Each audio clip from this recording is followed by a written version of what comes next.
বোকা ছেলেটাও আজ অনেক বড় হয়ে গেছে, বুঝতে শিখে গেছে, পরিবারের হাল ধরার চেষ্টা করতেছে। কেউ খবর নেক বা না নেক, সে ঠিকই খবর নেওয়ার চেষ্টা করতেছে। বোকা শোকা তো, মাথার ভিতরে অত প্যাঁচ নেই,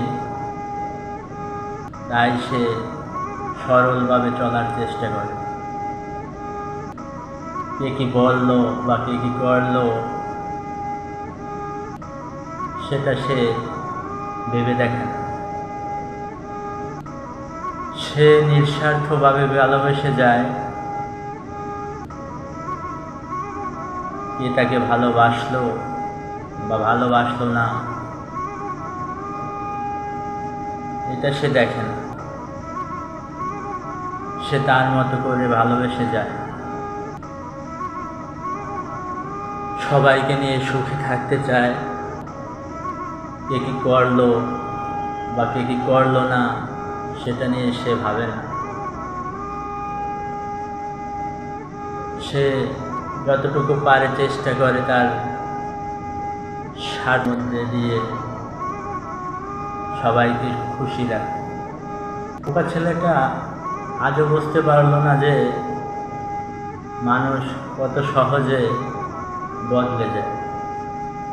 কারণ সে যে বদলে যেতে পারে না, সে যে সহজে মানুষকে ভালোবাসে, সহজে বোঝার চেষ্টা করে, কিন্তু সে জানে না যে তার এই সরলতাই তাকে বেশি কষ্ট দেয়।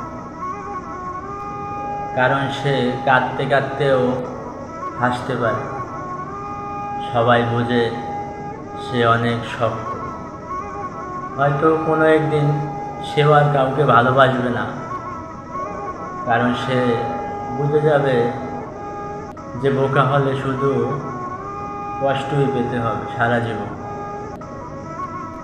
সবাই যখন হিসাব করে ভালোবাসে তখন সে নিঃস্বার্থভাবে ভালোবাসে। আবার যখন সবাই ছেড়ে চলে যায় তখন সে সারা জীবন পাশে থাকে। হয়তো কোনো একদিন সত্যিকারের ভালোবাসা নিয়ে তার জন্য কেউ অপেক্ষা করবে, হয়তো করবে, আবার হয়তো নাও করতে পারে। হয়তো বা সারা জীবন সে দুঃখেই কাটাতে পারে।